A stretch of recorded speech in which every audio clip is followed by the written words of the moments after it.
You asked to see the new Bushnell Engage optics? Welcome to the Social Regressive, where I have been testing both the binoculars and one of the rifle scopes. The first thing that I'll say about both is that they include a very rich feature set. They both seem to be very rugged, very durable, and very highly polished, very well made. And then one of the things that's really exciting to me is the quality of the glass. Resolution is excellent, contrast is excellent, and low light performance is one of the things that really surprised me. These things work really great at dusk and at night. If I had an overall recommendation, I would say just go out and buy a matched pair of these for field work, because they really are just that good. But for now, we're going to take a close look at just the rifle scope here and see what it's made of. This particular Engage rifle scope that I've been playing with is the 2.5 to 10 power model. It features a 44mm objective out front, so it collects a lot of light. It has a 30mm tube, so that places this into the tactical end of the Engage lineup. And going along with that, we have these target style or tactical style turrets right here, not protected by any caps. And you get this great big knob that you can easily read what your numbers are as you're dialing around. This dials 1/4 MOA per click. All the way around it's 15 MOA, and that's on both the elevation and the windage. And kind of matching up with that, you have the MOA deploy reticle back here in the second focal plane. And what this does is each of these hash marks at 10 power is going to measure 1 MOA. And then you're going to have an extra large hash mark every fourth to make it a bit easier to count. You can kind of count in clusters. So the first one is going to be 4 MOA, 8 MOA, 12, that sort of thing. Now, since this is a second focal plane reticle, it's not always going to measure the same thing based on what zoom you are. So at 10x, it's going to measure that 1 MOA per hash mark. If I dial it back to 5, then it's going to be measuring 2 MOA per hash mark. And then if I dial all the way back to 2.5, it's going to be measuring 4 MOA per hash mark. And that is exactly why I chose this zoom ratio right here, or why I went for that 2.5 to 10 on this scope, just so that I could make the math a little bit easier if I'm out in the field and I need to back down for, say, a larger or closer target. And if I need to zoom in a little bit further, I can use these stop points to do pretty easy math. Rounding out the basic feature set, this rifle scope offers a side parallax adjustment, which is going to make things really easy out in the field, and it actually will focus all the way down to 10 yards, which is really nice if you're going to be doing some kind of close-up work, or if you have a 22, that sort of thing. This is going to work out really well for that. Total weight on this 2.5 to 10 power model is 19.3 ounces, which is kind of in that Goldilocks zone. It has some mass, it definitely does have a pretty robust tube going on here, and it has a lot of features, but it's not so heavy that it's not going to work on an AR style of rifle, particularly if you want one for really getting long-range work done. The first thing that jumped out to me when I started using this scope is the resolution, and not just the resolution in the center, but the resolution edge to edge. There are a lot of scopes that I've used that, yeah, you get a really pretty image in the center, but you feel like you're sort of trapped in the scope, that you have this narrow band where you can see things, and then you're just kind of blind as you get further out. And this starts to get into that really neat territory where it feels more like you're looking at something at a long distance rather than staring through a bunch of glass and metal tubes. And contrast is where this scope really starts to set itself apart from the competition. There are a lot of scopes out there that when you look through them, you kind of get this weird, flattened out, sort of mushy look to everything. And with this one, you can see all kinds of detail down in the black end of things, you can see all kinds of detail up high, and you get this sort of high dynamic range sort of look to everything, instead of this sort of mushy, kind of filmic look that you get with a lot of scopes. Another surprising capability of the Engage optics is its low light performance, and that's both the binoculars and the rifle scopes. You can choose on the rifle scope side objectives from 40mm all the way up to 50mm. On this one I had the 44mm objective, and it not only looked great out at dusk, but actually on into night. So I went out when it was well past dark. If there's just some kind of light source out there, including the moon, you're not only going to be able to see all kinds of details out there, but you're going to be able to pick up colors as well, which is pretty impressive. Turret tracking seems to be just perfect in both the tests that I performed here in the garage or tests that I performed out in the field with a rifle. Everything returned to 0 just fine after I'd taken my shots. Measurements seemed to be accurate, and one of the really nice things about matching up the turrets with that reticle, since both of them are MOA based, is that I can kind of pick and choose how I want to take my shots. I could use the reticle if I want for windage, I could use it for drop, I could use it for both. It's really nice to have that flexibility. These are the first shots with the Bushnell Engage on this rainy day. I'm definitely testing everything, the weatherproofing on that scope and everything. And you can see that it was pretty easy to get this thing zeroed. So I had a bore sight. It came in pretty high, but not too far off center to the right. Second shot, low left. Okay, and I got everything pretty well squared away for these last 3 shots. Again, that's pretty much within that 3/4 MOA that I expect out of a 75 grain boat tail hollow point load that I have for these. It uses Varget, it's my own hand load, and yeah, usually I see about 0.75 MOA for a 5-shot group. So that's pretty typical for what I would expect to see. Now here is the box test. Here is shot number 1 right here. This is the origin, and you can see it's a little bit high, and that's just fine. Like I was mentioning with the Osprey review that I did, I do kind of zero things for 200 yards for the most part. So I'm still kind of working out the exact zero, but yeah, it is coming in a little bit high. And all these are being shot at 100 yards. So I adjusted 4 MOA left, 4 MOA high, and there's my next shot. And what I'm doing is I'm aiming at this origin with each of these shots. I just adjust the turrets to change the point of impact. So there's shot number 2 right there. Shot number 3. Shot number 4. Shot number 5. All right, so you can see that they're kind of tracking a little bit. They're kind of maintaining that sort of size. And here's my final shot, just to make sure that everything is returning to 0. And what we're really looking for is just to see if everything is kind of within that 3/4 MOA group that I'm expecting to see. And it looks like it really is. Now, the exact distance that I'm shooting at, it should be about 100 yards. I might not have it exact, which may start to indicate why some of these, are kind of tracking a little bit wide, like here on the sides. But I think still they are coming in pretty well within that 3/4 MOA.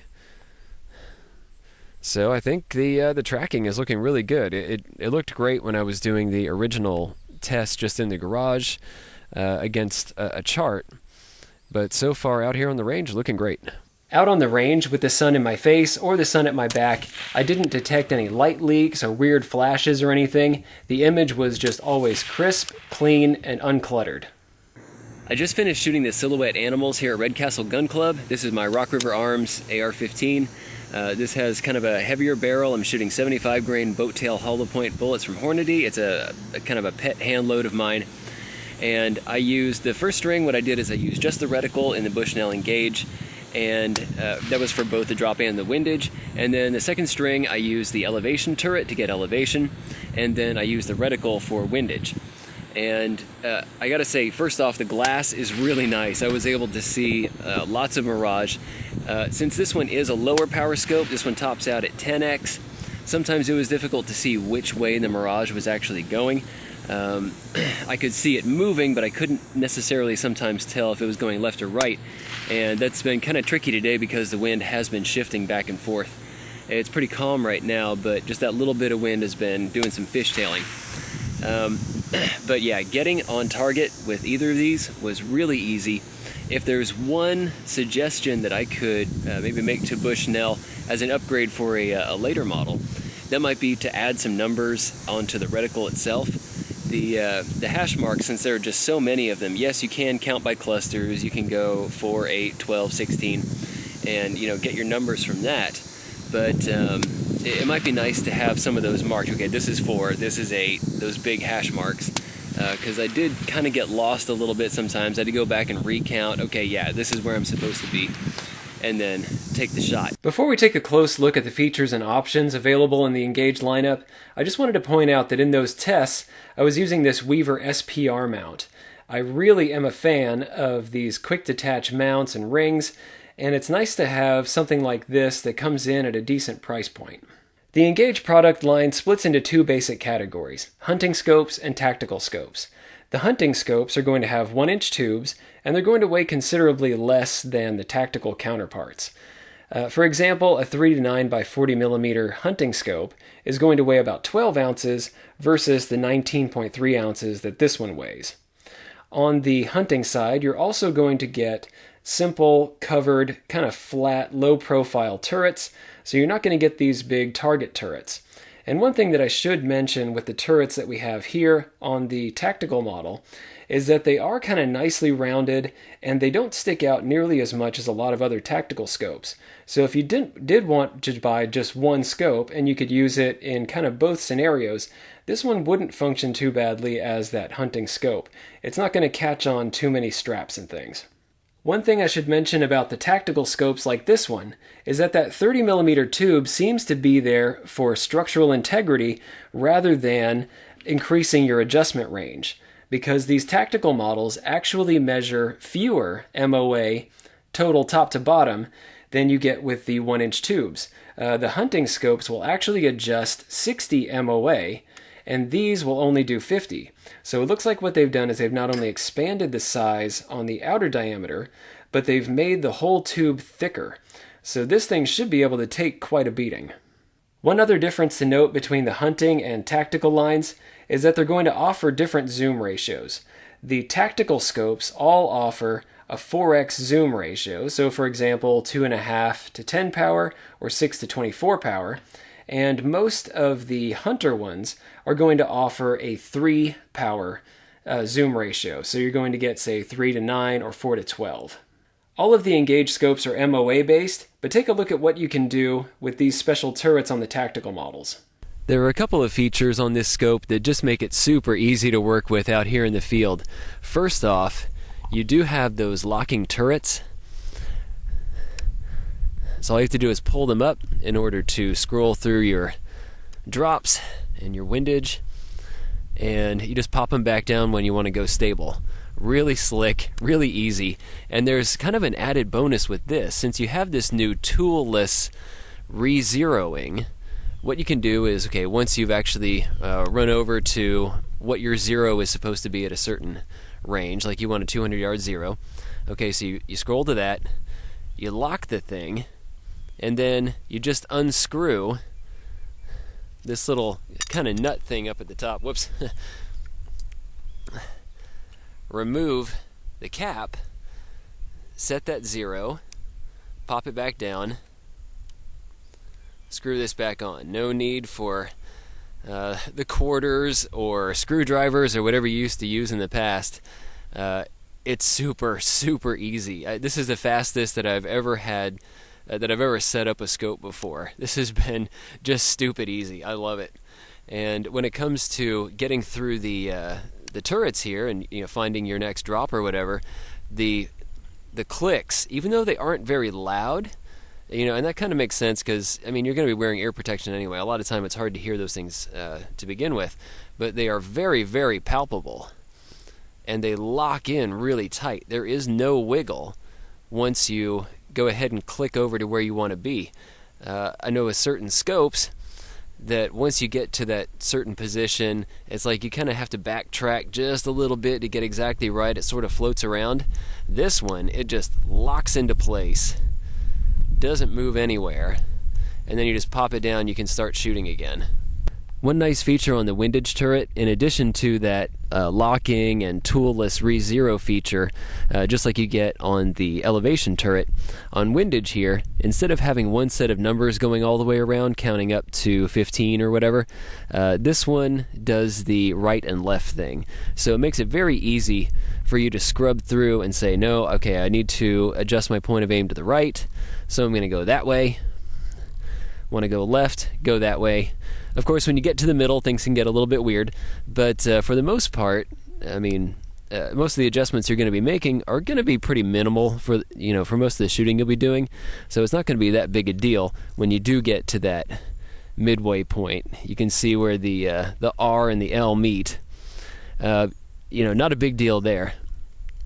Pretty slick. One thing that I mentioned earlier is that all of the Engage scopes use that MOA-based deploy reticle, and they place that reticle in the second focal plane. One thing to keep in mind is that the reticle is very fine. So if you're going to be in an area that has a whole lot of brush or other stuff that may get in the way, it can be a bit easy to lose the reticle. On the plus side, you can make very precise measurements, and you don't really have to worry about that reticle covering your target. Don't be alarmed if your scope doesn't have the side parallax adjustment that I showed earlier. Not all of the scopes will have it. In general, if you have a 3:9 or a 2:7, that sort of low magnification scope, you're just not going to get a side parallax adjustment because it's generally considered that you don't need it. The diopter adjustment is your European style fast focus.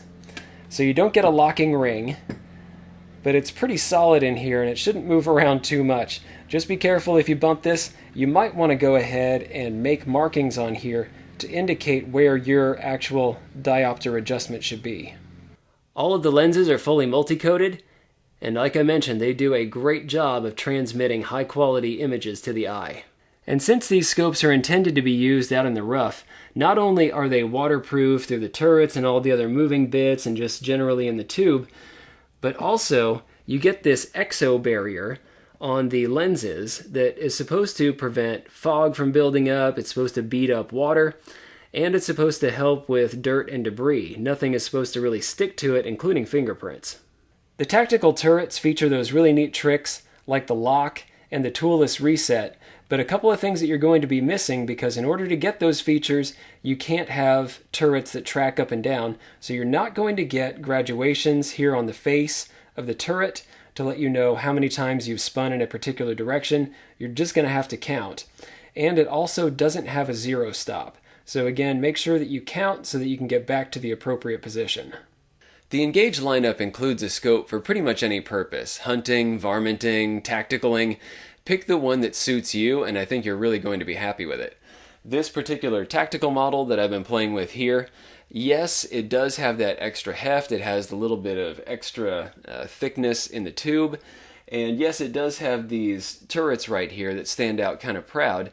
But I think that this could actually flex into different roles. It's kind of dehorned here on the turrets. And even though they are kind of tall, they're not as tall as some of the ones that you get on others. And they're not as big around either.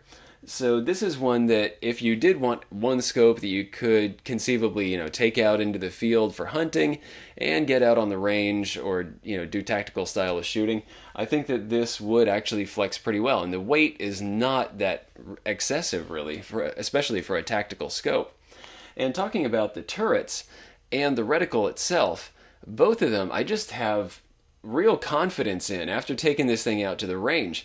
I feel like as long as I've done my homework, I'm reading the wind right, and I have a pretty decent idea of range, and actually that fine reticle will help me find the correct range to my target.